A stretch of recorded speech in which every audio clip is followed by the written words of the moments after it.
We had a pretty large bang associated with the caution and warning now. Okay, as we have an apparent serious oxygen leak. 4, 3, 2, 1. Houston, we've had a problem. He's in a roll and he can't stop it. Performing an evasive maneuver. Okay, Houston, we've had a problem here.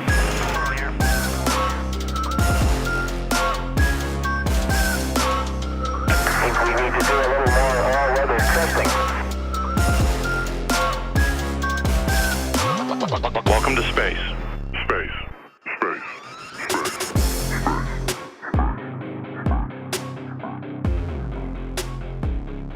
Hello, listener, and welcome to Failure to Launch, the space history podcast where we take you through every mistake, failure, and explosion that made modern space exploration possible. We are your hosts, Quinn, he, him. Chris, he, him. Scott, he, him. And a real Chris, he, him. Yeah, A real Chris? even That's on your not display what- it says True that Chris. The schism is not getting... what you're called. Yeah, you're called a true Chris. Wait, maybe he just tricked you. Maybe he just tricked you into saying it. Thank you for making it more real. It's not real. You're false. You're a false. You're a false. You're a construct of Your Chris. hand was on We're the gonna have lathe of two- heaven when you said that. We're going to have to set up a Patreon tier like a 915, 916 thing, and you people can fight over who gets to be real Chris. And then we'll have to swap them going forward. Let's Uh, see you did who stands appropriately- kill more. You need an appropriately themed competition for this. Yeah. Something space failure type thing related. Is this like going on the Gravitron? First to vomit loses. Oh, When yeah. you think that, you that'd think be that we great. open up a But they have to wear the fishbowl helmet. poll to all of the patrons? No, listen, we're going to get wiggled by the then Canadarm. voting by weight comes down to the horde of Alberts. No, we're going to get wiggled by the Canadarm, and whoever throws up first loses. This is where you guys start like appealing to the different Patreon tiers of just like I represent the Alberts, the unnamed hordes. I know a guy at MDA. We'll see if we can hook you up with that request. I'm sure they'll follow through for you. Oh, God. We got the connection. I'm sure it's easy. And today on Failure to Launch, we are going to be talking about Gemini 8, the orbital spin cycle, or, as I have it here, that time Neil Armstrong was nearly spun into salsa. That Yeah, that's what the Canadarm's going to do to us. Medium salsa, hot salsa. What are we talking? Chunky. Extra chunky. Now, returning to the show is aerospace engineer and friend of the show, Scott, who was here before for the Sea Dragon episodes, and has been kind enough to come back to talk about a disaster that actually made it off the drawing board and happened IRL. Scott, thank you for coming on. Oh, thank you very much for having me. It was a lot of fun last time. I guess the Evel Knievel disaster did actually happen. I probably should have amended that, but oh well. I still don't really believe it did. Like, I know you told me it did, and I saw a video, but like, it still seemed a little. Yeah, he's a far-fetched. performer and a stunt man. I'm sure he had like a scuba tank in there. Ah, yes, Yeah, we can it's neither all- confirm nor deny that MDA killed him and cloned him. We should just assume that more assassinations, more deaths can be attributed to like a miniaturized Canadarm. Yeah, I'm picturing a piece of plywood, and then bolted to that you have two small robot arms. One of them is holding like the trigger of the gun, and the other is like holding the actual frame. It's just kind of pointed out a window above Dealey Plaza. No, this is a case of just the Canadarm on a trailer with a knife just actually poking. If you put that on a Hilux, is that a technical? Yes, yes, it is. Alex, absolutely. yeah, it's a technical. It's just a utility technical, you know. Yeah. The Soyuz is going to become the first orbital technical. And because Almaz 3 was a military, or maybe Almaz 2, I'm blanking, like the space station that had a gun on it was a military station designed to have a gun.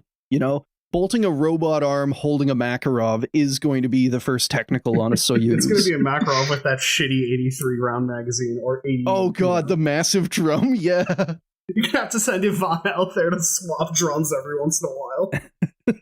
Well, no, that's what the backup arm is for. Yeah, so that's why you should just have a secondary arm for A loading second the gun. weapon. You just hold your arm out the hatch. It picks it up from you. All I'm hearing in all this is that this arms race we're imagining, literally arms race. I did not do that intentionally. It's going to be a great time to be a Canadian. That's all I'm saying. We'll have photoshopped Canadian flags on all these. The CEO of MDA is going to be the Victor Boot of space. Like just the greatest arms dealer. The greatest. Ah! How is that not like on his business card? Hi there, I'm an arms dealer. Brackets not that kind. Square brackets possibly that kind. No, what you're going to see is you're going to have a situation like the kid at the Russian chess tournament that had his hand like annihilated by a robot. But it's going to be in orbit What with a story macro. is this? What? Yeah, it happened a couple of years ago. Okay, he had like his finger broken by it, Chris. His hand wasn't like turned into mulch, all right? It was his finger was broken. Did he try and go for a piece at the chess same time robot it went did? to pick up what it thought was a piece, but was the child's It's a finger. pawn.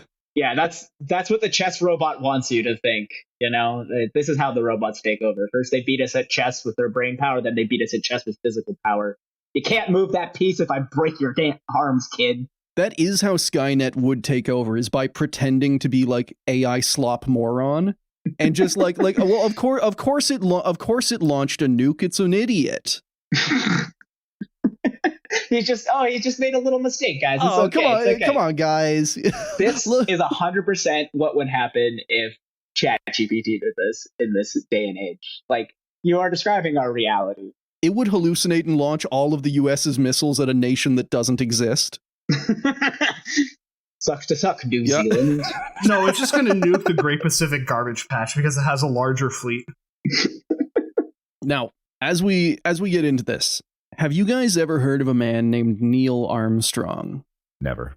You know, Never I in my might life. have once upon a time. Oh yeah, he was that cyclist that was doping, right?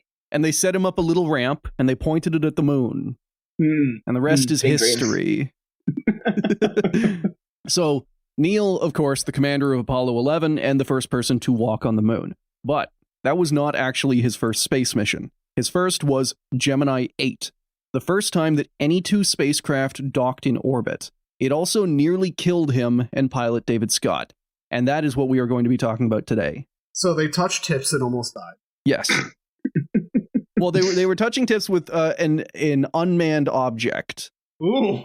Also, another thing, naming conventions, I have heard this from a bunch of different people.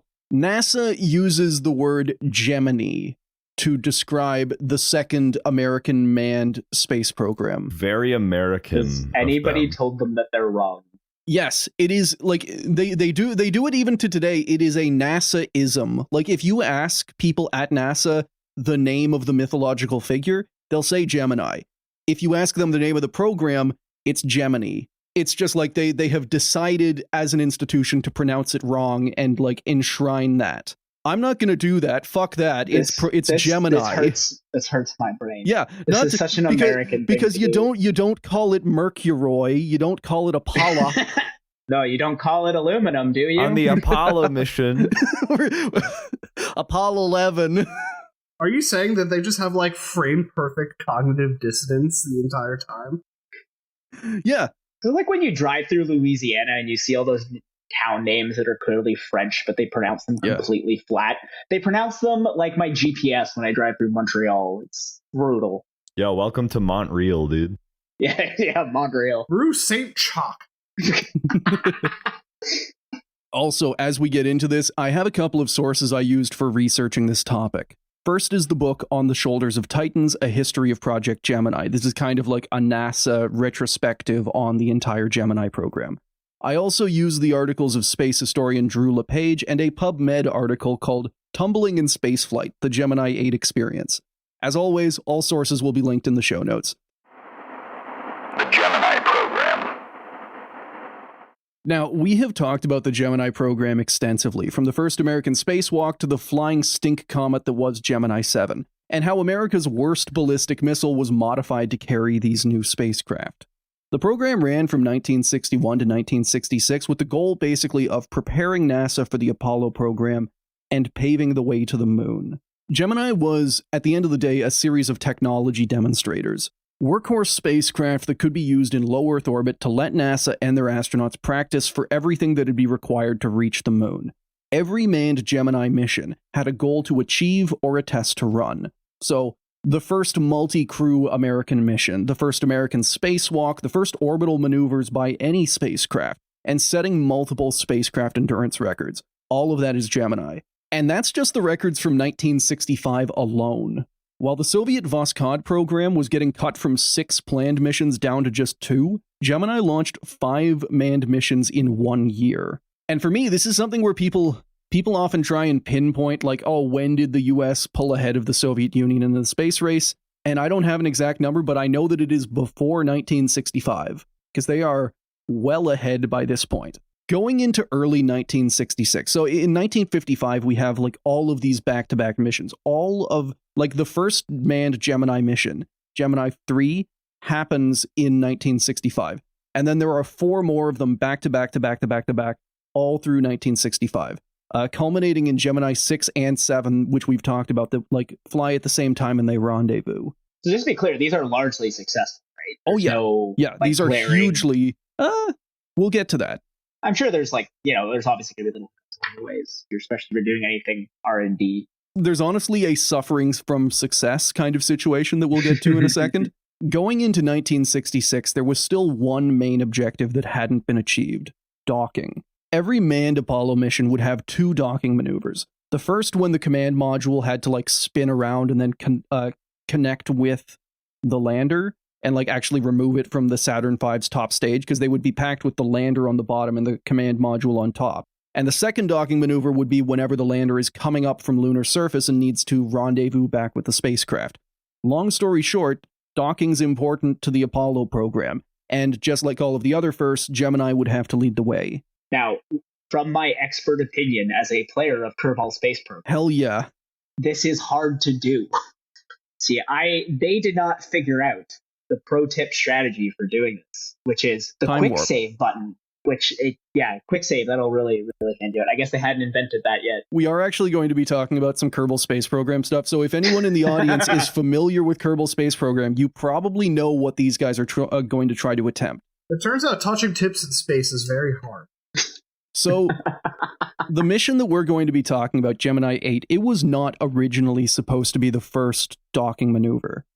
Gemini 6 was. And I want to take a second to talk about that and why this mission winds up with Gemini 8. So Gemini 6 is the 4th manned Gemini launch, and it was supposed to be the first docking between 2 spacecraft. On top of testing some hardware and techniques for Apollo, this would also be a big win in the space race. The Soviets this wasn't something that the Soviets had done yet, and they actually wouldn't do it successfully until 1969. The plan was simple. Gemini 6 would launch to rendezvous and dock with an unmanned satellite called the Gemini Agena Target Vehicle, or GATV. I'm probably going to call it GATV today. Both spacecraft had docking ports and radar antennas to locate each other, but that didn't happen. Quoting from Drew LePage, "Unfortunately, the Agena was lost during launch on October 25, 1965, when its main engine failed upon ignition. Without a replacement GATV available, a new Gemini 6A mission was quickly devised where the spacecraft would rendezvous with Gemini 7 during its already planned 2-week mission. Gemini 6 successfully performed its rendezvous with Gemini 7 on December 15th, but no docking was attempted because of the lack of time to build and qualify an appropriate interface on the crewed target vehicle. Performing the first docking in orbit now fell to the Gemini 8 mission." Now, another thing to add on to Gemini 8. The Gemini program, as planned, was a lot more conservative than what actually wound up happening. Take spacewalks, for example. Gemini 4, where Ed White famously completed the first American spacewalk, that was originally supposed to be what's called a stand-up EVA, where the astronaut never actually floats free of their spacecraft. As planned, White would just unseal the Gemini's hatch, poke his head out, and then get back in. Mission accomplished. Is that more or less what the most recent space tourism thing was with SpaceX Dragon capsule? That is an example of a stand-up EVA. You just kind of if you get your torso out and then you're back in. Okay, so that's probably a frame of reference a lot of your audience might have for what that would look like. that is an example of a stand-up EVA. There's also a good example. You can find a good picture from Apollo 9. David Scott, actually, the guy we're talking about on this, there's a great picture of him doing a stand-up EVA on an Apollo capsule. You be like a little groundhog, you pop Yeah, up, you just kind of like see poke if up, you're in space, you look around, and if so, if you go back inside, you got 12 more weeks of winter. Yeah. At the same time, if you are an astronaut, it must be like the worst thing ever to do a stand-up EVA, because there's nothing stopping you. You could just go. It's like the call of the void. I was just saying the ultimate lapel du vide, just I'm gone. Just Ed, stay in the spacecraft, and like even better, like we will talk about it. I think we've talked about it before, but yeah, Ed White going out on his spacewalk and having to be called in because everyone at Mission Control thought he was going insane. And there's all quite like from the mission transcript, they're saying like, Ed, you need to get back in right now. You need to get back in, and he's just like, no, I'm just gonna take a couple more pictures. I'm just gonna float around up here a little bit. You don't understand. And like these farts they are terrible. telling the other astronaut like, if he doesn't get in, cut his line. And Ed's just like, I'm going to take some pictures. Finally, whenever they convince him to come in, there's like a 10-second pause before he starts moving. And then you just hear like, this is the worst day of my life. Fuck You can this. imagine if that had gone south in a different way, would we have just thought that space gave you Lovecraftian horror disease when you did an EVA and never have attempted it? Like, It's like staring into the infinite and you just lose all sense of self. If all of Alexei Leonov's paintings after he came back down were just like drawn in blood. yeah. we never would have we never would have done anything else in space ever again if that had happened. One person could have repeated the whole thing. Wow, that is some cursed shit. There's an alternate sci-fi horror story in there. Someone write that. I want to read it. Man likes space a little bit too much and gets killed. Yeah. So that was the stand-up EVA was how it was planned. And then later Gemini missions, they would add to the spacewalk piece by piece. They would float free a little bit. They would try some maneuvers. They would play with some tools, and they would slowly build it up. But that did not happen. Quote, this conservative stepwise approach was altered when Soviet cosmonaut Alexei Leonov performed the first EVA during the Voskhod 2 mission on March 18, 1965. With no problems reported, Gemini officials scrapped the planned stand-up EVA for their upcoming Gemini 4 mission. And I need to clarify, this was not just a propaganda thing. This is not like we need to race to catch up to the Soviets. In fairness, it would be embarrassing if the American response to the first spacewalk was Ed White just kind of like, whoop, whoop, poke back down. I did it. He exited the craft twice as opposed to year once. But there was an element of that, but there was also an element of like they're watching this video of Alexei Leonov flying free and they're like, well, he hasn't exploded yet, so it's probably safe. They proved it. Now we don't have to. Yeah, they don't see him coming back in and his pupils are just like pure black. His eyes are just black. Now he's scrawling on the inside of the craft. Blood. in the other cosmonaut's blood, yeah. Demon pictures. Just the instant your hand or just like the last appendage leaves the craft, you just experience everything. So basically, after the Soviets had proved that it was safe somewhat, America just went all out with Gemini 4. Ed White did a full EVA. He floated all the way to the end of his tether. He famously had a little zip gun, like basically a pistol with a small air cartridge on it that he could use to somewhat push himself around. Like a little water pistol, like pew, pew, Just send him up with a Home Depot paint can. What's the Delta V of that? Not a lot. We're actually going to talk about this. They came up with a better version, and it was stupider. But skipping ahead in their EVA plans also left NASA with a problem because they suddenly needed to develop new hardware to let them like push the envelope further. You know, like they had achieved goals 1 through 10 with that first EVA, and now Gemini 5 was left with like, what the fuck can we do? We don't have anything ready. Things like new tools, changes to the spacesuits, prototype mobility units, that kind of thing. The spacewalk that was planned for Gemini 5 was postponed because they didn't have time to get it ready. Gemini 6 was already dedicated to the rendezvous mission.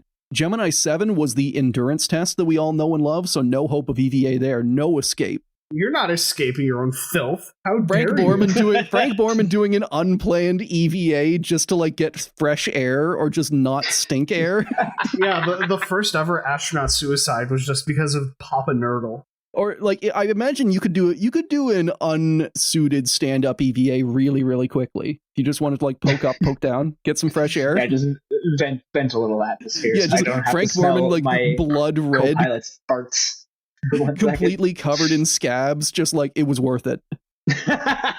So basically, with all of the, like, they needed more time and they couldn't put it in these follow-up missions. So they crammed all of their EVA plans into Gemini 8's already crammed schedule. Also, I want to be clear here, Gemini 8 was not the last Gemini mission. There is going to be a Gemini 12. There is nothing to cram for here. They could have just like scheduled it appropriately. See, we need it now, Quinn. Mission creep is real. There's not even a holiday. The Soviets line their stuff up with holidays. America will just arbitrarily decide, like, no, this one's going to be fucked for some reason. We need this for this deadline and this for this deadline Exactly. and that for that deadline. So they all have to be on this test. Don't you see? So we've got all of these pieces. Going into 1966, Gemini 8 has kind of become a place to pile all of the experiments that have either failed before or weren't ready. The combined mission plan would go something like this. Gemini 8 would launch into orbit a few hours after its docking target, the GAT-V that we talked about before. And it would start the long process of rendezvousing with it. We'll talk about this in a bit, but I do mean long. Once they got close, the astronauts would be able to maneuver both their spacecraft and the target into the proper docking orientation. Like the GAT-V, it was possible to remote control it. And then Armstrong would pilot the Gemini in manually, dock with the GAT-V. In this plan, and I'm still talking about the plan, this is not actually how it went down. We have docked Gemini 8 with the GAT-V.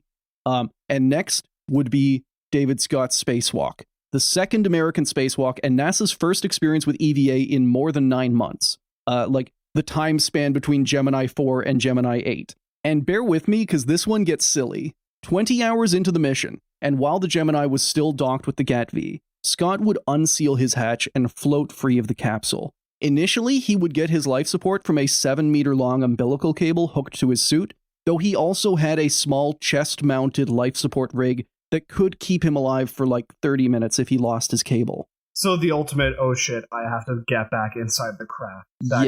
Yeah, and you have to do it pretty quick. Once outside, Scott would take some samples from the exterior of the spacecraft and test some zero-G power tools, which does sound very fun. What is he taking samples of? I don't know. Just like the upper atmosphere? Maybe they still had the same problem with like that Gemini 7 did, and there's just like pissicles encrusted to the outside of the spacecraft. And I mean, part of that was guaranteed. They sent him out there with a Makita and Milwaukee the wall. just testing them out. Which one feels better in the hand? Watching a mission control. power fist drill just ignite in orbit. Now, is he doing the classic thing where when you pick the drill up, you have to give it a like right when you do it, and he immediately just torquing himself around it? Which would spin him. It would apply a torque. Like, shit. He's just like swirling around in orbit. You can't not do it. Like, my reflex. He would then have to scramble his way to the back of the spacecraft, which has no handholds, by the way. He would have to climb into the cone-shaped adapter section at the end of the Gemini and retrieve the ESP, or Extravehicular Support Pack. This was a backpack, an early version of like the manned maneuvering jetpack units we have today. Basically, it connected to a small jet gun, like the one that Ed White used, except it hooked to like this backpack fuel tank. So it had something like 15 times more fuel, more Delta V than what Ed White had used. This would allow him to like actually traverse and fly around in space. Okay, this sounds like the most fun thing ever. Yes. So he basically has like a little like compressed air like flamethrower. Kind of, yeah. Well, it's also loaded with Freon. This is amazing. And because they want him to play around with it, they give him a 23-meter umbilical instead of just 7. So it also sounds like part of this is he has to like spider his way up the ship. Yes. Not to mention, this thing is like mounted, you know the vague shape of a Gemini spacecraft, right? Yeah, like it's a cone in the cylinder. This thing is underneath the inside of the cone at the bottom, right next to the engine. He has to kind of like get in there and just kind of put it on. Uh-oh. Yeah, so he's got to crawl to the back of the spacecraft, put the thing on, and test it out. To give you an idea, timeline-wise, this gets a little weird, but this would be attempted on the later Gemini 9 mission, and getting to it and donning the backpack was so difficult that Eugene Cernan overheated, his visor completely fogged up, and NASA called the whole attempt off before he died of, that he didn't die of heat stroke.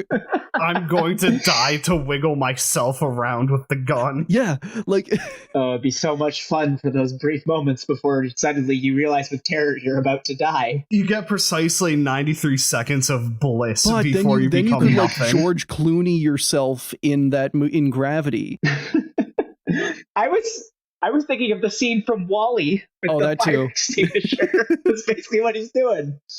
No, you untether yourself, shoot yourself at Solute like a human projectile. You are the kinetic impactor now. But let's assume that it works and David Scott is now floating free of Gemini 8, having fun with his new jetpack.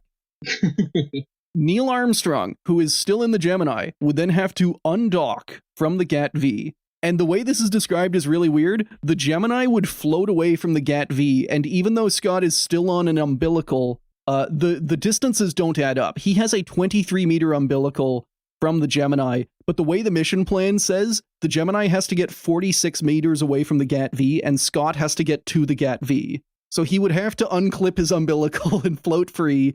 Oh, I hate that. And then it describes what NASA calls formation flying between Scott and the Gemini. Armstrong would be piloting the Gemini like, And he's keeping formation with his little fire extinguisher.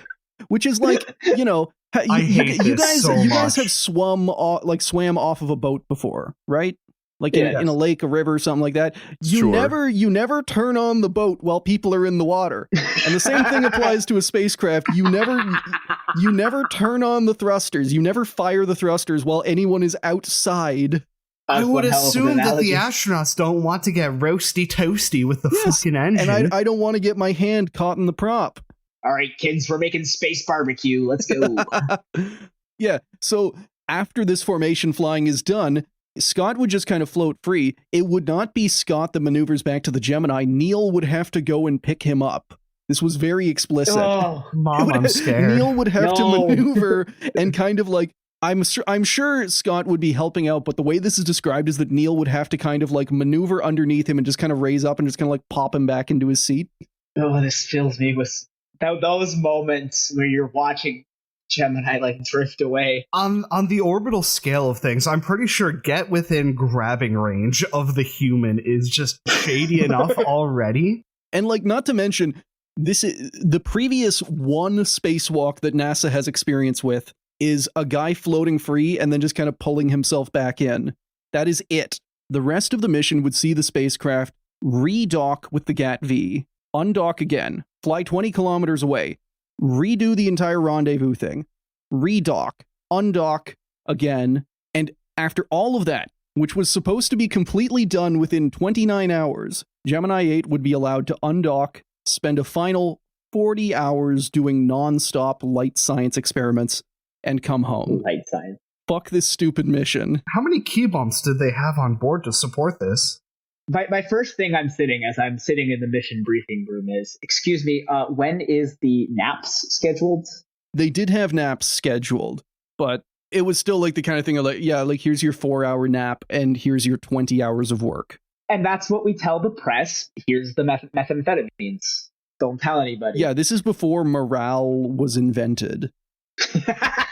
I am seriously wondering, like, how good is space sleep? Is it better than Earth sleep?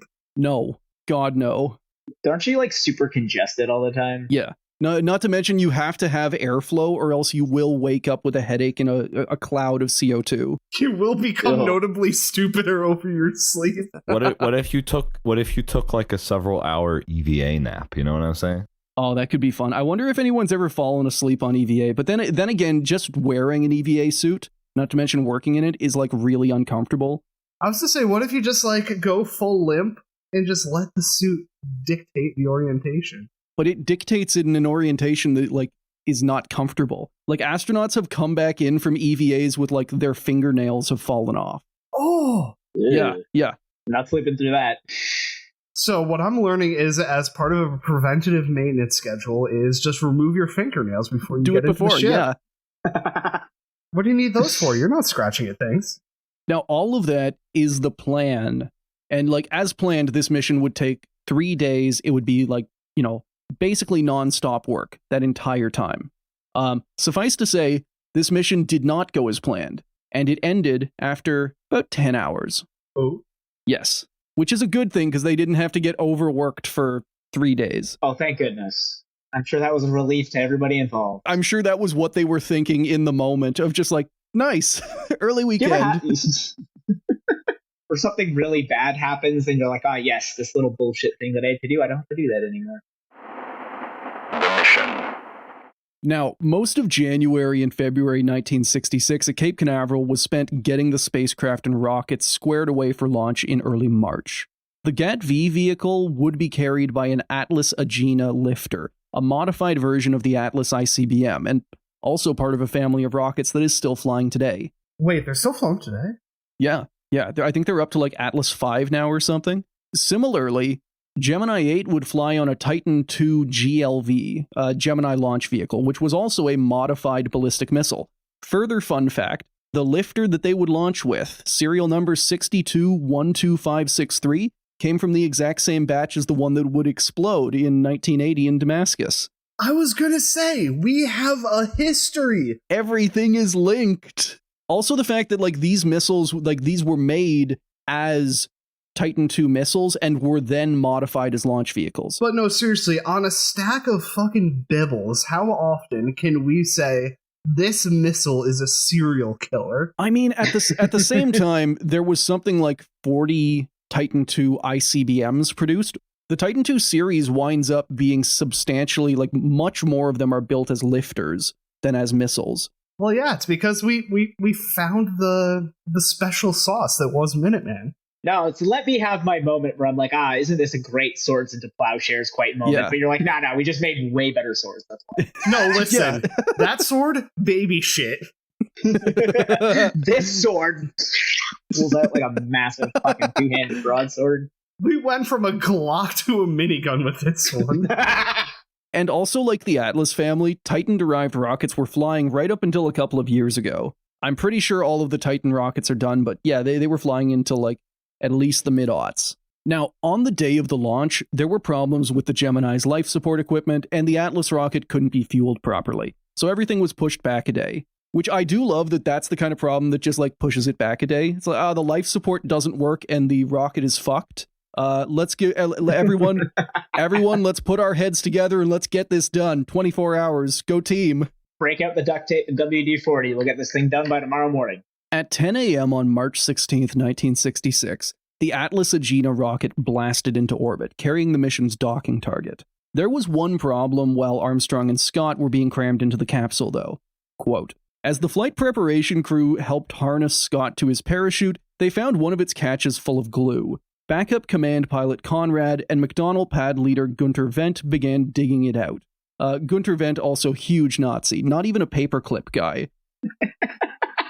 He just emigrated Classic. the normal way after serving in the Luftwaffe. He wasn't even a rocket scientist, he was just a German Nazi soldier who just showed up and decided to work for NASA. Like, are you saying this is the kind of situation where if they just had someone standing next to him to intercept the arm on the way up?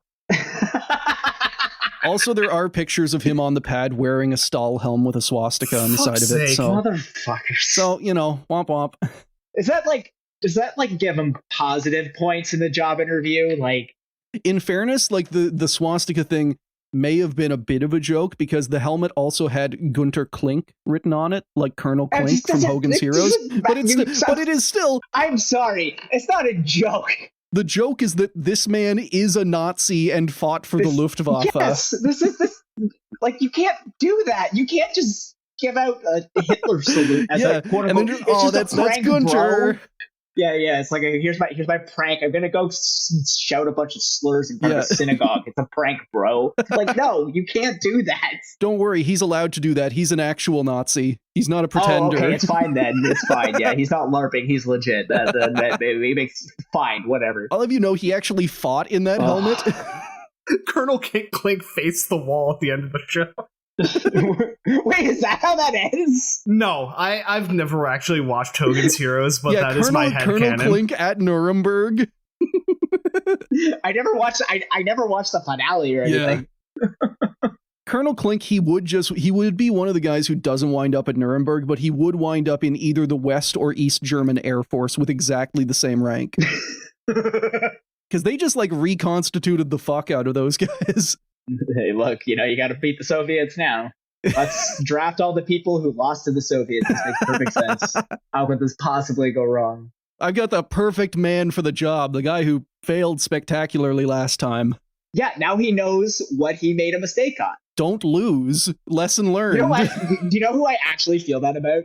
Remember, it was a number of years ago now, the guy who accidentally set off the ICBM alarm system in Hawaii or whatever. Yeah. And all of Hawaii thought they were about to be nuked for like 24 hours or whatever.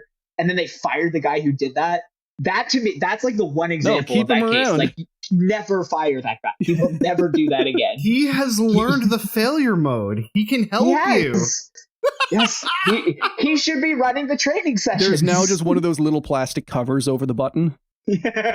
Now, about 2 hours after the Atlas launch, Gemini 8 lifted off and was placed into an orbit about 2,000 kilometers behind the target vehicle. And I talked about this before, they started the slow process of rendezvousing with it. In orbital maneuvers, there are a couple of ways to rendezvous with another spacecraft, and the trade-off tends to be speed versus complexity. If you have a target spacecraft passing over your launch site, you can time your launch in just the right way that your spacecraft winds up in basically the same orbit, in like basically the same neighborhood as your target. And then all they have to do is drift up, nice, quick, and easy. The downside is that is very complicated, and like any change in your launch window, anything on the ground is going to mess up your timing and your spacecraft is going to wind up far away. The opposite method is to just launch to a slightly smaller orbit than your target, and then just do NASCAR and catch up with them. Smaller, like a lower altitude orbit will necessarily go faster, which means that you will eventually catch up to the target.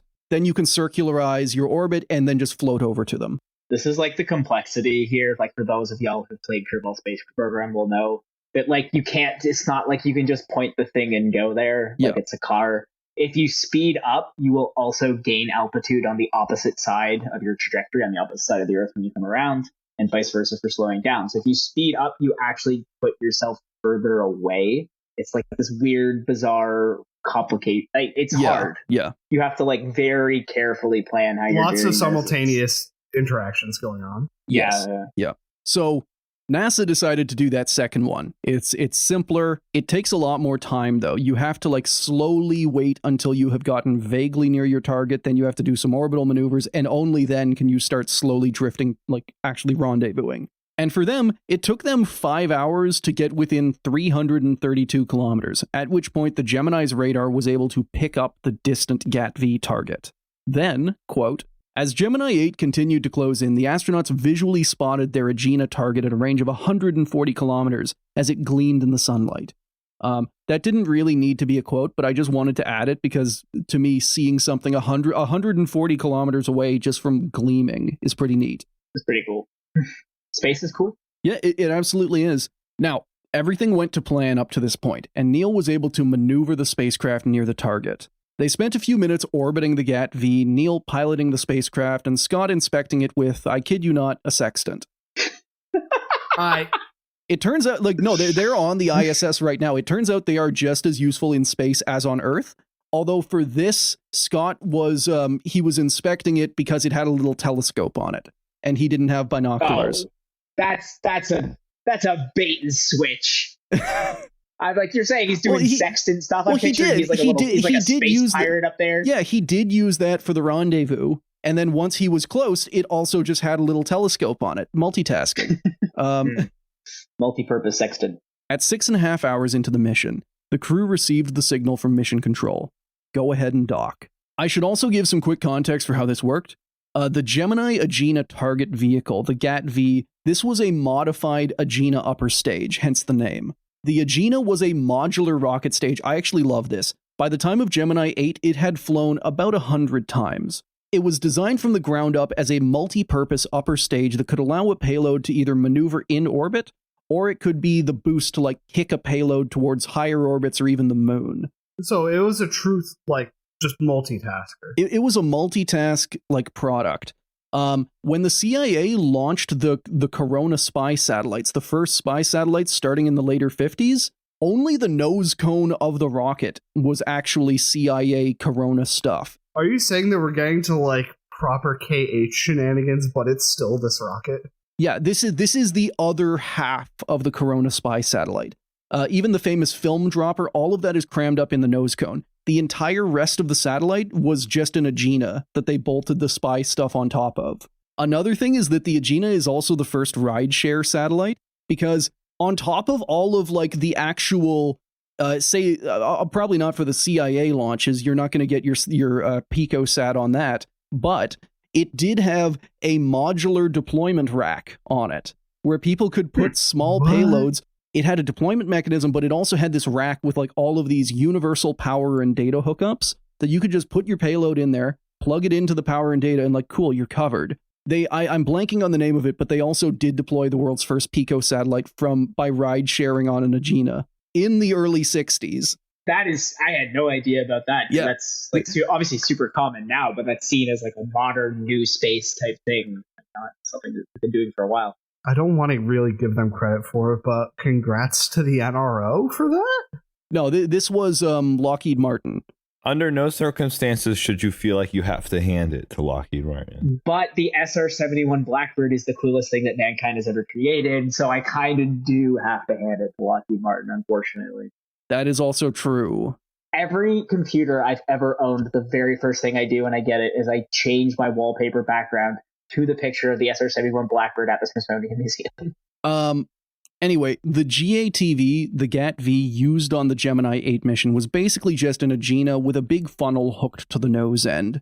For docking, the Gemini spacecraft would simply fit its nose into the funnel, and then they had some like simple locks that would just hold them together until it was time to undock. There wasn't any like fuel transfer, no crew transfer, and the Agena could still be remote controlled by the astronauts if they needed. After getting the go order, Neil used the Gemini's thrusters to nudge the spacecraft into place and complete the first orbital docking in human history. He shouted over the radio, "Flight, we are docked.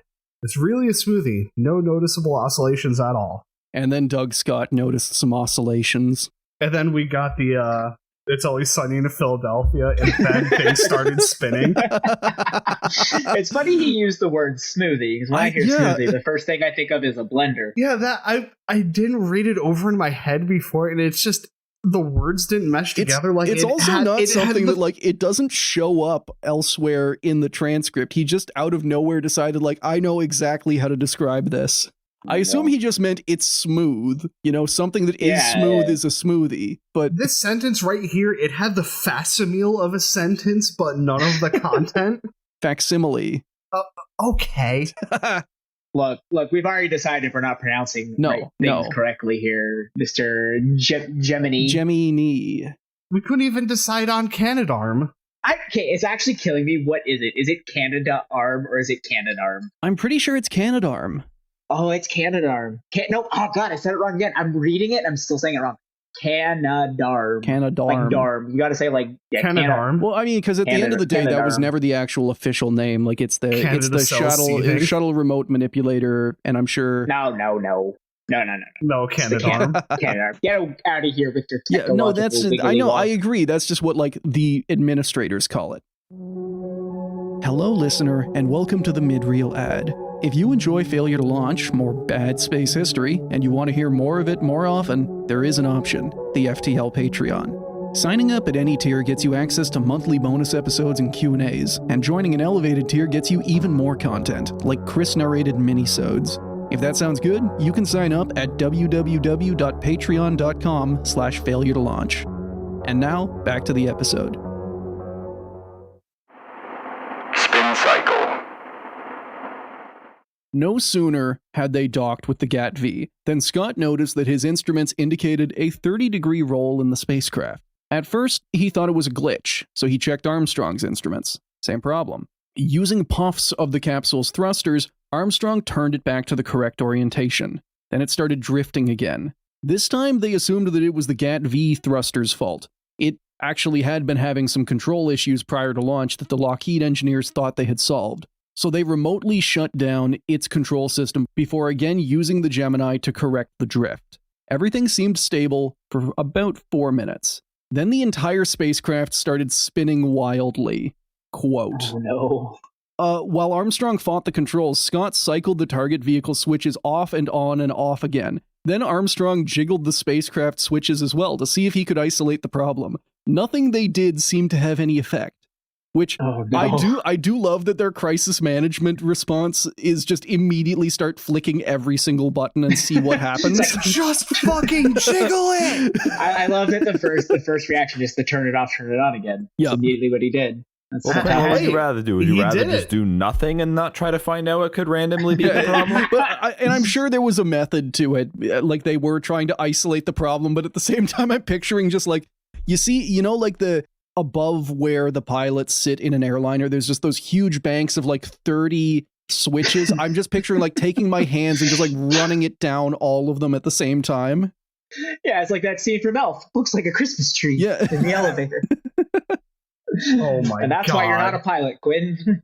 Now, the established procedure if they ran into any control problems while docked, either in the capsule or with the GAT-V, was to undock and assess the problem from a safe distance. But no one had ever prepared for how to undock while the spacecraft was moving, or in this case, spinning wildly. The most furious rotation. All of their training had assumed a perfectly clean, just like, oh, just use the thrusters and back out, that's it.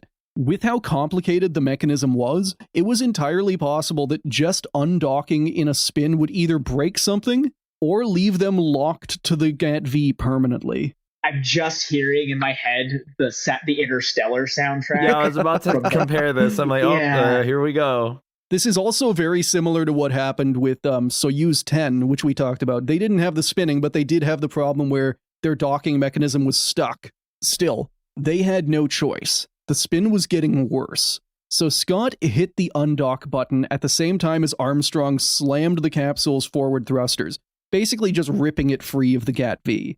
God bless. And as soon as they got free, the Gemini capsule started spinning faster and faster.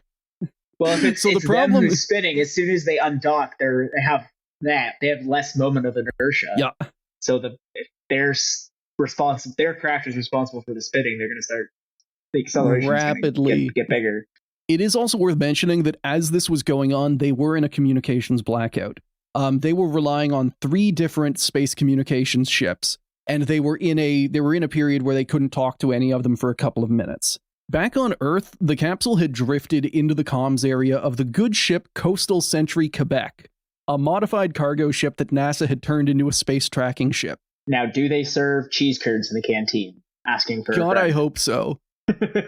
And do they squeak squeak?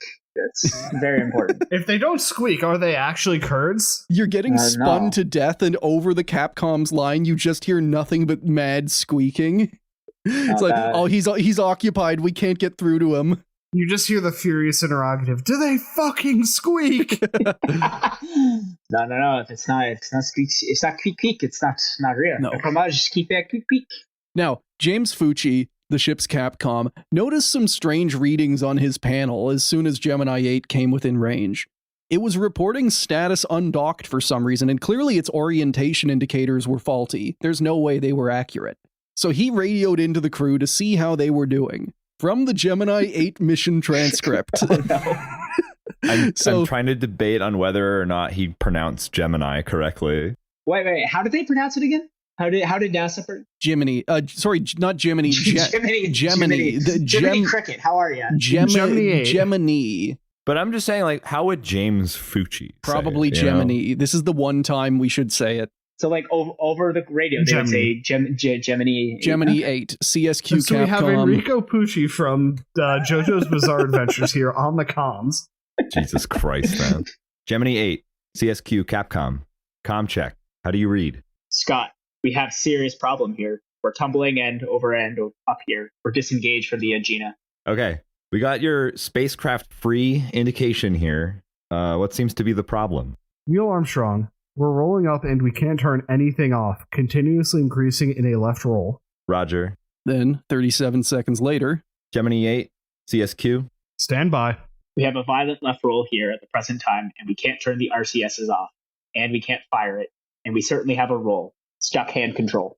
I do love Fucci, how he's just kind of like, all right, well, what seems to be the problem? And these guys who are getting spun to death are just telling him, like, Quinn, this is where I finally made the connection. We're in our theme song right now. you think you're We kidding. can't stop it. That is what this is. Yes. Oh, really? The video intro of the Gemini capsule spinning, that is this. This is what we're doing. Do you know how I feel? Do you know how I feel right now when you're like watching a television series and you see all the clips in the intro? Yeah. Also, You're like, God, oh, that's that one. That's that episode. That's that episode. We're in it now. We're in it. I have to make the correction because I am the creator. It is the audio transcript. There is not actual video of that in but no, we're still in a roll and we can't stop it. I think that kind of goes without saying that there isn't video footage of the pod. Now, within 3 minutes of undocking, Gemini 8 was spinning at 1 revolution per second. Wait, what? What? That is so much. That is so fast. They're humans in this thing. No. Okay. I'm very tempted to do the G-force. I have the G-force. Oh no. Okay, I'll He's just here. wait. He's prepared. Yeah, a PubMed article, I was able to find the G-force. So at its peak, Neil Armstrong was being pushed into his seat with 0.92 Gs, while David Scott was getting pulled out of his seat with also 0.92 Gs. And that might not sound like a lot. Quick question for the layout of where they're sitting. So it's a roll. So it's around the center line nose axis, tail. right? Yes. The nose tail axis. Where are they sitting? They are sitting on either side of the rotation axis. I got you. Okay. Understand. No. I get it. If their seats are mounted on the same plane and they're rotating, one dude is going to get pulled out, one dude's going to get pushed in. Yes. Yeah. Okay.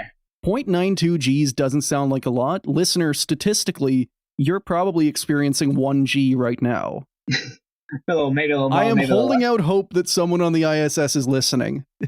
I was going to say, gentlemen, are we going to have to actually do a free body diagram for the first ever time on show? I have a piece of paper and pen for the video, yeah.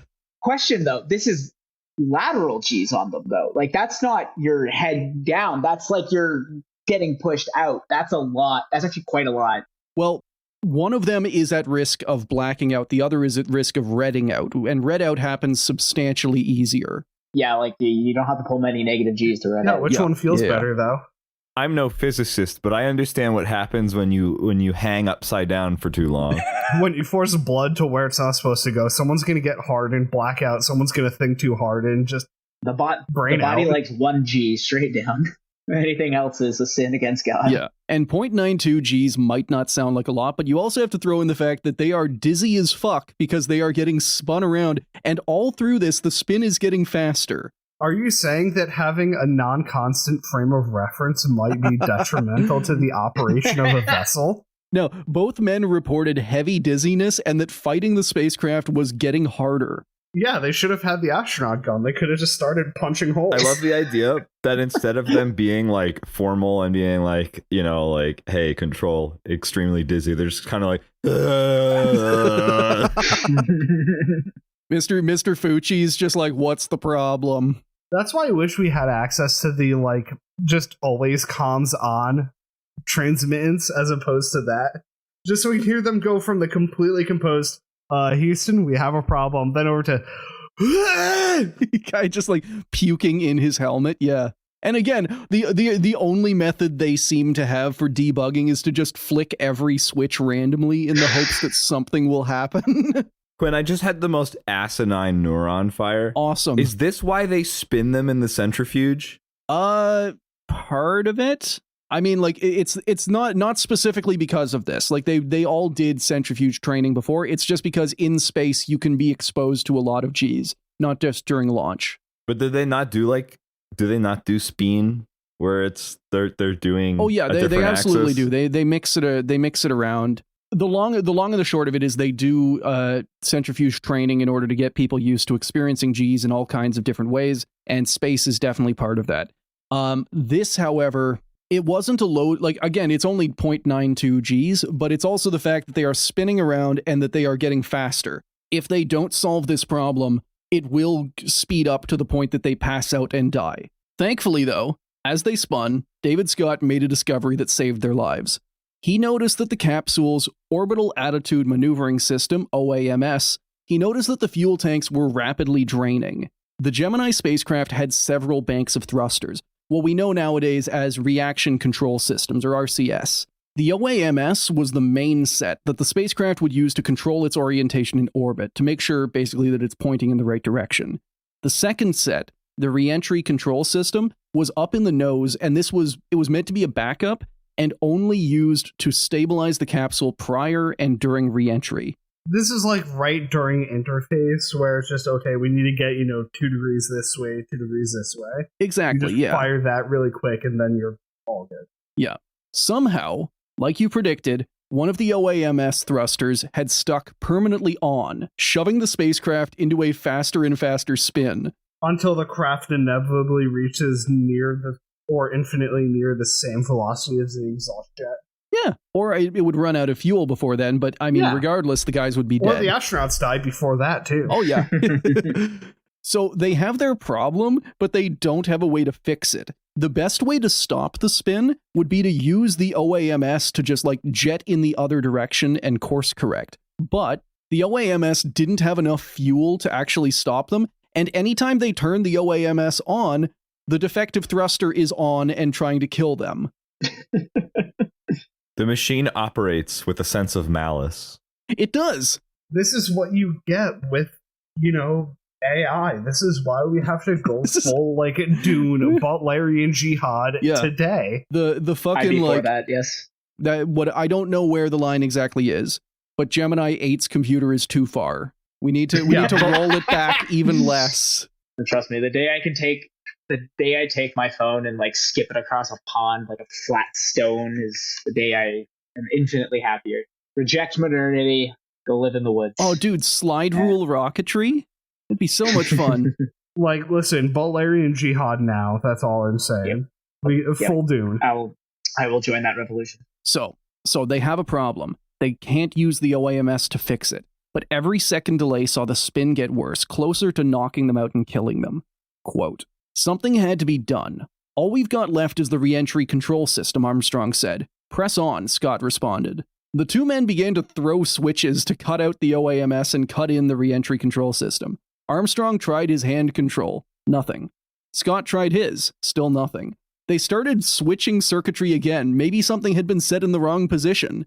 The hand controllers responded. So, flipping the switches randomly does prove to be the solution. Fucking hell yeah, Batman. So when my terrible work Windows machine starts doing something Windowsy and mash stupid, keys. when I just go, mash keys like a chimpanzee. And if anyone asks, tell you it's the Neil Armstrong method. Yeah, exactly. It was good enough for Neil. It's good enough for me. No, We got to the seriously, moon smack this it, way. kill it. Make sure it understands that it was man who was built in God's image, not the machine. I'm picturing Apollo 11. They had to change the controls for Neil. That they've just got one of those Rock Band drum set controllers just on his all right Neil, this is clearly how you work. Just hit these, and it'll do it. Remember, and maybe this is a deep cut. It was part of the Nintendo Wii, I think, but they sold these DK bongos. Yeah. And they had yeah. one game. Yes, they had one game that you had to control it with a bongo drum, and it was to move DK forward. It was that is the ultimate. Okay, so it's Patapon. One of Nintendo's dumbest moves. I love a peripheral that I can only use with one game. Hell yeah. Yeah. So they try turning on they turn off the normal thrusters, and then they turn on the reentry thrusters. It still doesn't work. Armstrong does some more key mashing, and it works. Hell yeah. Percussive maintenance works. It took more than half of the reentry control system's fuel to slow the spin, and by the end, both men were suffering serious vertigo. Worse, it was a Gemini program rule that if the RCS system ever needed to be used as a backup for the OAMS, they could use it as a backup, but if they did, the mission is over instantly, no questions. It's not a bad rule. It is for them, because if the RCS ran out of fuel, there would be no way to re-enter and get home. NASA would never risk a crew being stranded in orbit. And again, like you're saying, I think this is a good idea. Still, Armstrong and Scott were astronauts, which means they're idiots. They wanted to stay up and finish the mission, goddammit. You know, No, this, idiots, they got the right stuff. How dare you impugn this these patriots? this is part of the right stuff. It's both. It's that, like, you can't, I don't know if you can have one without the other. It's that staying so ridiculously cool under pressure that no matter, even as the world is burning down around you, you can think through a problem and solve it. Like it's being so cool that it's actually like a disability to your survival. Like you cannot, you are so cool under pressure that you are incapable of not being cool under pressure. What I can see here is that Scott has grown an American flag. Quinn, you haven't grown one yet. I'm spiritually, I do have some American in my bloodline. You have dual spiritual citizenship. Yes, and it is the most stubborn part of my heritage. My grandmother, bless her soul. I can say the same thing. Apparently, I have Quebecois in me, and I hate it. Woo. Oh, there's not a big difference between like Quebecois and like Kentucky, like culturally. So to get us back on track, Armstrong and Scott, they are both like, no, we should keep doing it. We should keep going with the mission. Let's keep doing the mission right spin now. Harder. Yeah, like, come on, if we run out of fuel, we can just get Scott to go out there and use his little rocket pistol. Come on, let me do it. Quick question, and I'm embarrassed that I don't know this, but where is Neil Armstrong from? I got to do some, like, BS psychology I'm here. actually not certain off the top of my head. I'm gonna, without remembering, Ohio. I just need to know if he's, like, spiritually a redneck. No, that's the thing. Ohio, if I'm not mistaken, don't they have like the highest proportion of US astronauts states leaving? For people to be? Yeah, because their state was bad enough that they wanted to leave the entire planet. People have Earth. looked to the left, like they've looked north, south, east, west, and some brave people looked up. Scott, I'm going to leave this place somehow. I have to make the correction. Being from Ohio does mean that there is a statistical likelihood that he is a redneck. Okay, he's giving me some.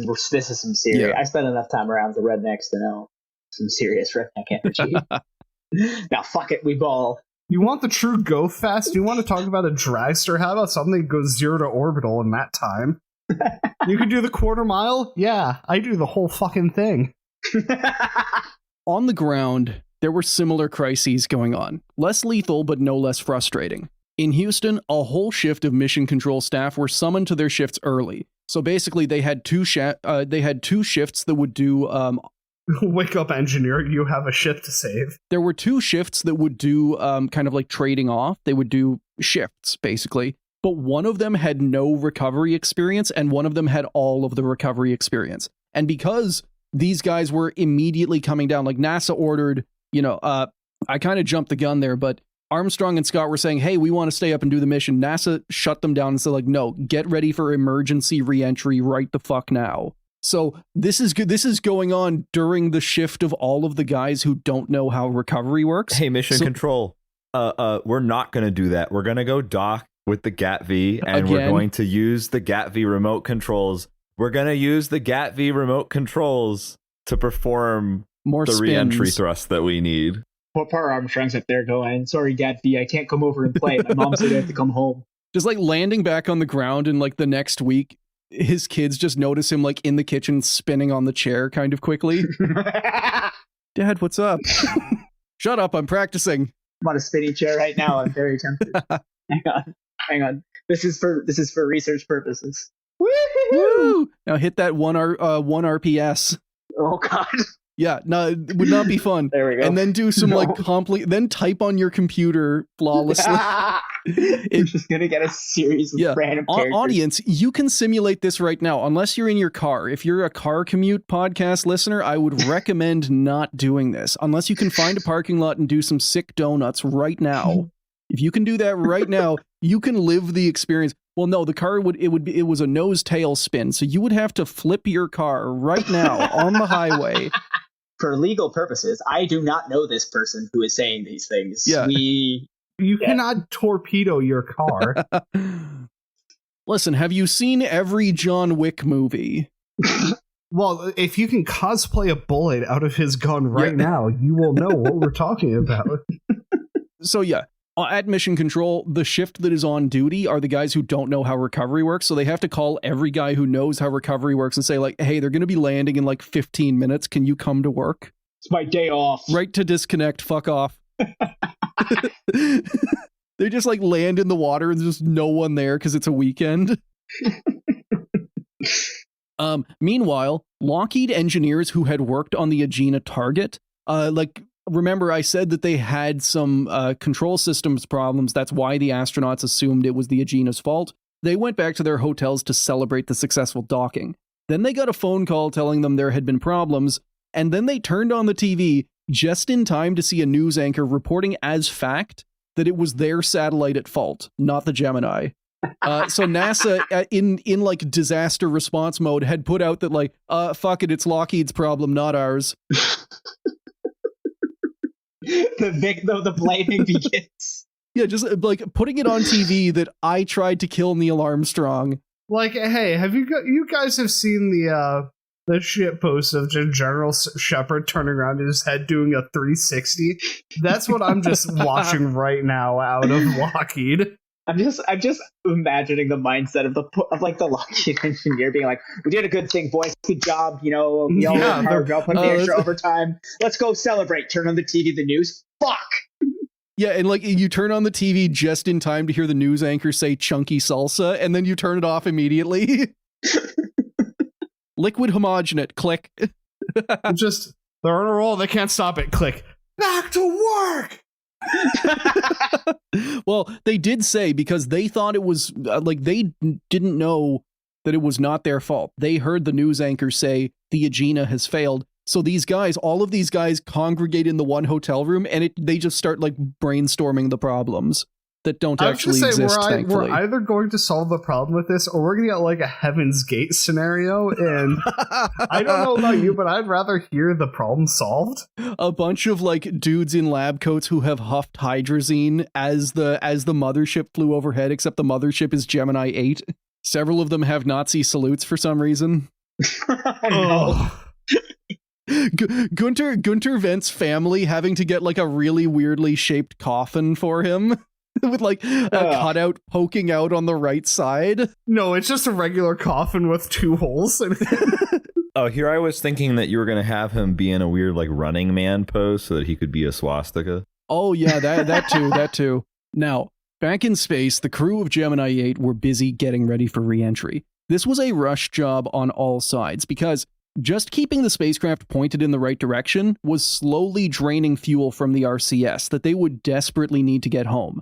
But at the same time, they had to wait for NASA and the Navy to rush ships to the location. If they landed too early, they'd just be stuck there. Later, Neil Armstrong would admit that he was preoccupied with the story of the Andrea Doria, a cruise liner that sunk in 1956. Despite the ship being in radio contact the entire time and miraculously not sinking sooner, it took rescuers a day and a half to find them. Neil did not want the same thing to happen to him. I'm very familiar with that event. I was just saying, I have the mental image of, listen, this is where I'm coming down. I'm going to like up to date you on this. I see some blue. There's a wave over there. We got some blue. We got some brown. We got some blue again. Thank you, Neil. Watch out. It's just like spinning wildly. It would suck to survive space just to like die of just to drown, yeah. Or to drown, yeah. Jeez. Still, Armstrong did his job. He rationed the limited RCS fuel and burned the capsule's engine at the right time to put them on a descent track into the Pacific.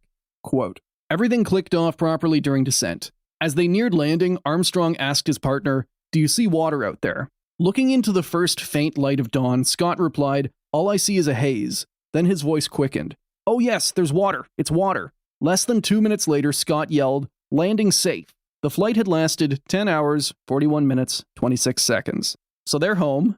As it turned out, they would not have to wait 36 hours for rescue. A Navy helicopter spotted them before they even hit the water and dropped a trio of divers to hang out with them and help recover the capsule. Hey, can I get a signature on this? I know you're not going to walk on the moon for another couple of years now, but I am a time traveler, so I know that happens. Also, please sign this. Reek. My kid's a big fan. He's completely sweaty, so like his hair is plastered to his head, but it's also like a comb over from the G-forces. somehow one of those divers is Mary Roach, and she's just like, Yeah. can you come here for a second? Oh, He absolutely mastered the G-force to just have it create the ultimate hairdo on landing. Some serious anime hair going on. that's where it was Just we're invented, talking actually. a frame perfect comb. Boom. Done.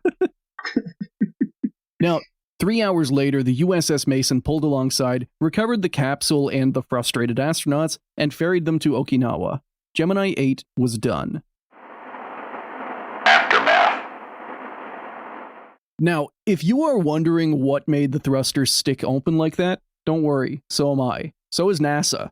Yeah, I wonder why one of your ships almost disco spun out of existence. Well, when the capsule was recovered, it was sent for a full teardown at the McDonnell Douglas factory where it had been built. Unfortunately, only the capsule could be recovered, and a lot of the OAMS hardware was in the service module that was ditched and burned up on re-entry. This is just how spacecraft work. So all they had was a broken thruster and no clear cause. So the best the engineers could do was estimate the most probable cause, and what they said was an electrical short somewhere in the system had tripped the thruster. That's it. So, like, it just got locked open, pouncing. Yes. That's so, what it is. So there is actually a stupid design that engineers can hate in here. So where the short was, no one could guess. Was it a fail-on system? Yes. So that no. doesn't mean that changes weren't made and the design wasn't improved. Notably, in the old OAMS system, hitting the off button, like if Neil Armstrong hits the off button, that doesn't actually cut off electricity to the thrusters. It just disconnects the controls. The thrusters are still powered and they can absolutely still fire. That design sucks. All right, that's It's not fail on, Chris. You're right. It's fail spectacularly. It's just fail continuously. No, this is you have... I love is it a fail on system? And then Quinn just says something that's infinitely worse. And the immediate response from Chris is like fucking chair slam, dude. No, like, so what it sounds like, no, this is the equivalent of, okay, I'm in a hostage scenario. Okay, how am I going to resolve this? I'm going to cut all communications, turn my back. They're going to kill everyone in that building, then themselves, then I can walk in and clean it out. That's what this is. So after this, people will be happy to know the Gemini system was changed so that the system actually turned off whenever you hit the off button. what a concept. Yeah, like the power button would actually cut the power. We only used this for 7 Geminis before this.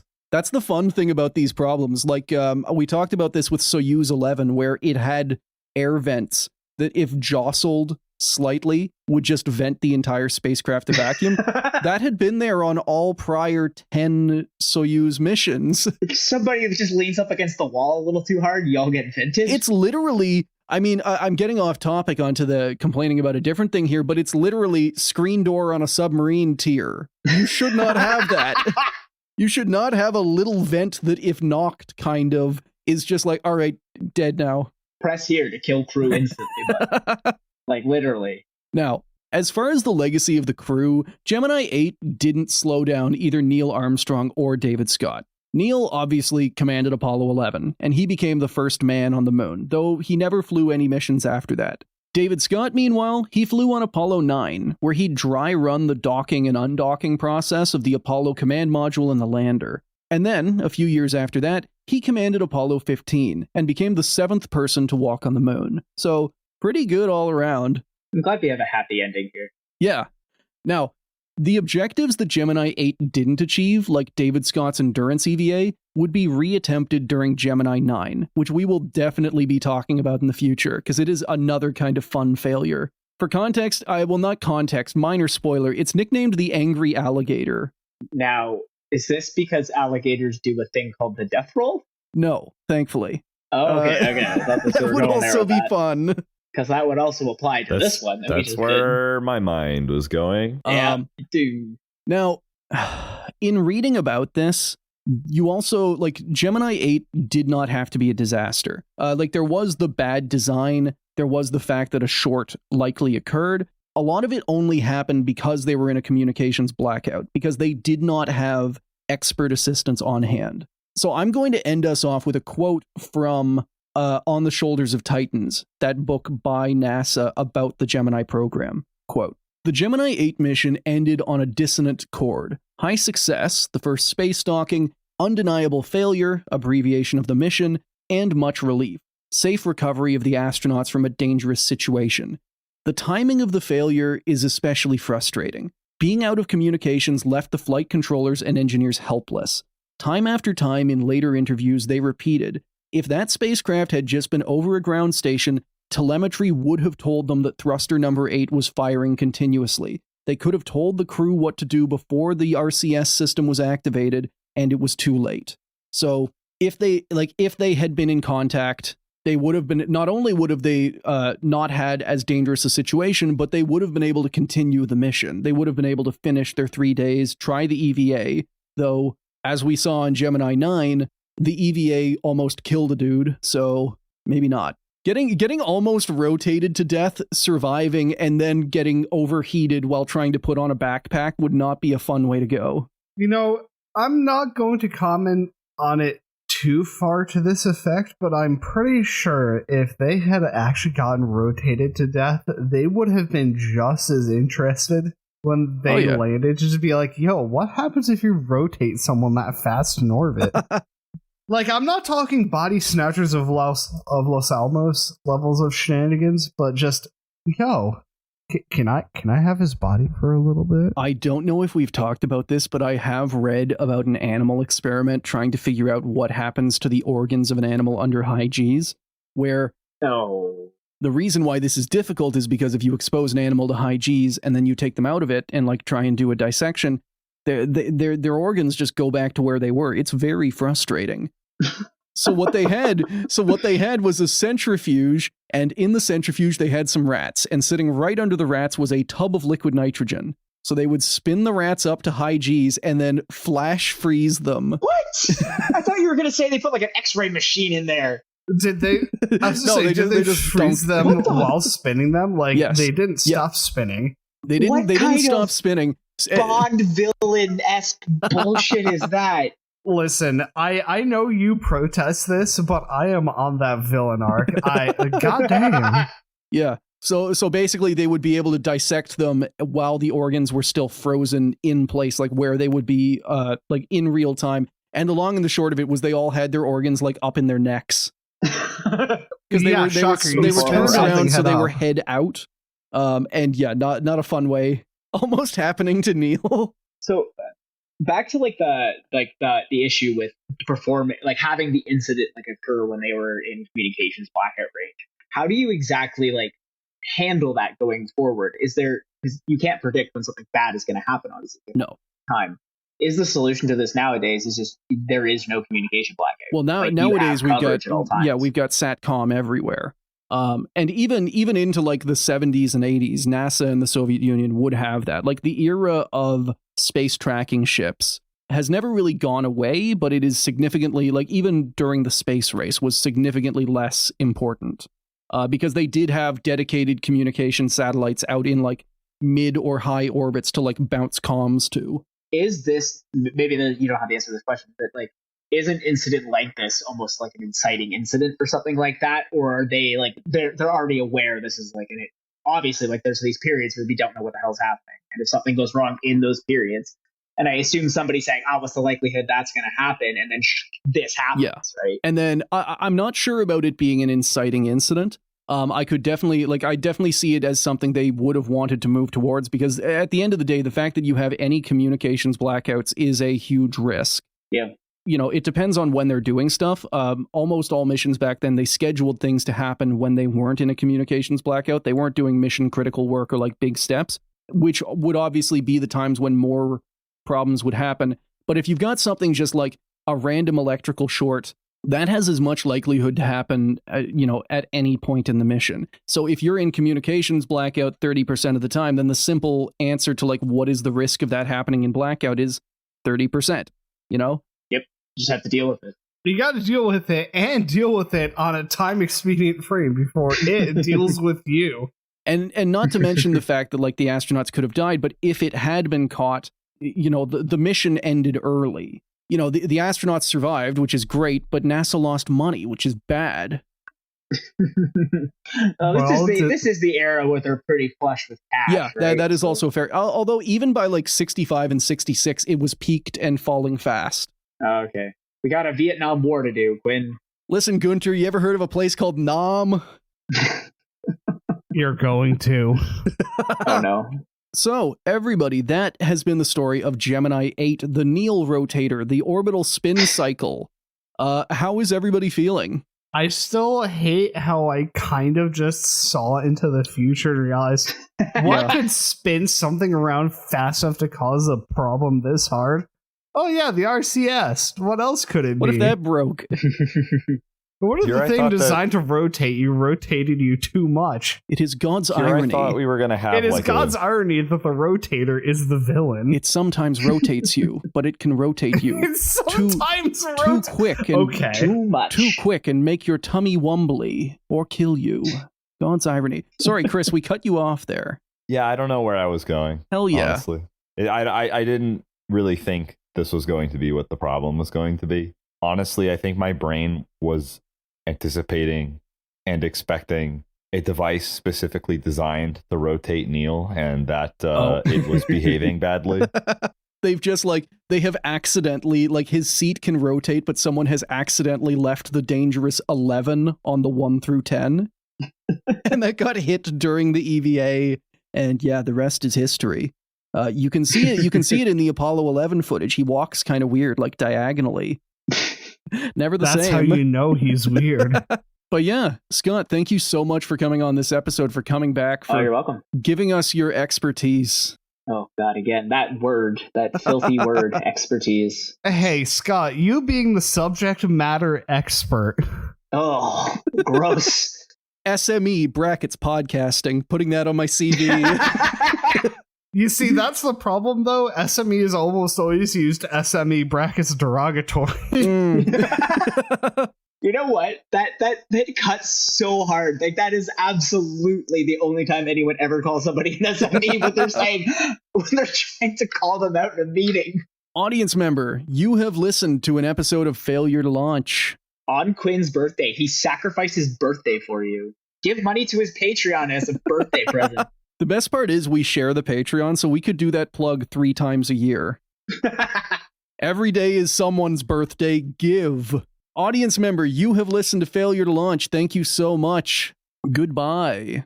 All right, I'm going to go eat some cheese curds. Love you. Goodbye.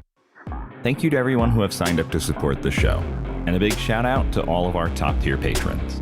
Our cyborg cats are Ariel Badger Release, Boss, Charlie, David R., Ellie M., Jord 2, The Loose Hose Clamp That Kills You Instantly, June, Luke Nukem, Lupe G., Matt, Mobius Striptease, Noah, Oil Drum, Spectre Cohen, Tortilla Baron, and Vivek D.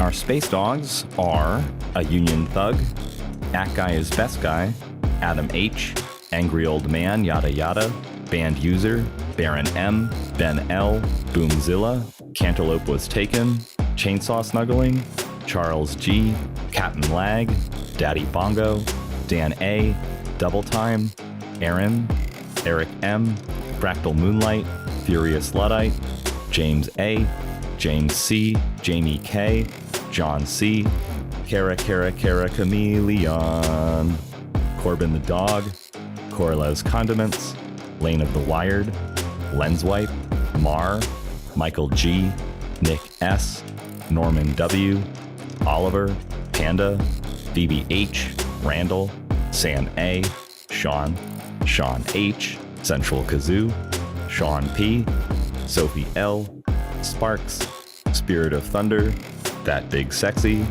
Thomas M., Tim P., Trash Do, Tyler K., Barash T., Will W., Wingsmith, Zap, Zaxum, and Zim. Albert count 94. Thank you for listening to another episode of Failure to Launch. If you want to follow us, we are Failure to Launch on Blue Sky and FT Launch Pod on Instagram. We also post our episodes with visual aids at Failure to Launch Podcast on YouTube. FTL intro and outro themes were provided by DJ Danner.